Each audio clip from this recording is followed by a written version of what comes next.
ഇന്ന് നമുക്ക് മസാല ദോശ ഉണ്ടാക്കാം.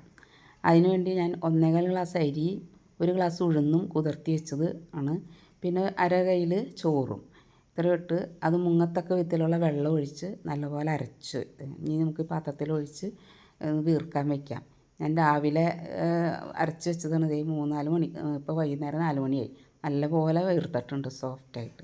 ഇനി അതവിടെ ഇരിക്കട്ടെ. നമുക്ക് ആദ്യം മസാലക്കറി ഉണ്ടാക്കാം. അതിന് വേണ്ടി ഞാൻ ചട്ടിയിൽ വെളിച്ചെണ്ണ ഒഴിച്ച് കടുക് പൊട്ടിക്കുകയാണ്. കടുക് പൊട്ടിച്ച് അതിനകത്ത് 2 സവോള അരിഞ്ഞിട്ടുണ്ട്, 1 കഷ്ണം ഇഞ്ചി. സവോളയും ഇഞ്ചിയും അതിനകത്ത് ഇടാണ്. അത് നല്ലപോലെ ഒന്ന് വഴറ്റണം. അതുപോലെ 4 പച്ചമുളക് എടുത്തിട്ടുണ്ട്.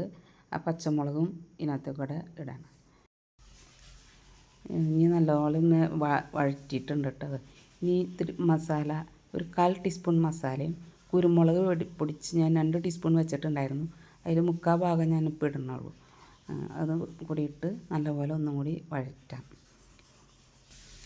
ഇനി 1/4 ടീസ്പൂൺ മഞ്ഞൾ പൊടിയും കൂടി ഇട്ട് നമുക്കൊന്ന് നല്ലപോലെ ഒന്നും കൂടി വഴറ്റാം. നല്ലോണം മിക്സായി ഇപ്പോൾ നല്ല പാകമായിട്ടുണ്ട്. ഇനി നമുക്ക് ഉരുളക്കിഴങ്ങും ക്യാരറ്റും ഞാൻ കുക്കറിൽ വേവിച്ചതാണ്. അത് 3 ഉരുളക്കിഴങ്ങും 2 ക്യാരറ്റും കൂടി കുക്കറിൽ വേവിച്ചിട്ട് അതിൽ ഉപ്പിട്ട് ഞാൻ നുറുക്കിയൊക്കെ ഉപ്പിട്ട് വെച്ചേക്കാണ്. ഇനി നമുക്കത് ഇതിനകത്തേക്കൂടെ ഇട്ട് നല്ലപോലെ ഒന്ന് മിക്സ് ചെയ്യാം.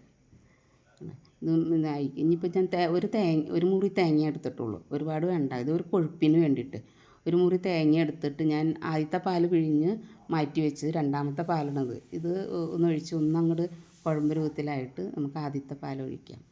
ഇപ്പോൾ ഉപ്പൊക്കെ പാകമായിട്ടുണ്ട്. അപ്പം ഇനി ആദ്യത്തെ പാലും കൂടി ഒഴിച്ച് അതായത് നല്ല ഒരു കുഴമ്പൻ രൂപത്തിലായിട്ടുണ്ട്. ഇനി നമുക്ക് ദോശ ഉണ്ടാക്കാം. ദോശ നല്ല സോഫ്റ്റായിട്ട് വീർത്തിട്ടിട്ട് നമ്മൾ നല്ല വട്ടത്തിൽ അങ്ങോട്ട് പരത്തിയെടുക്കാം.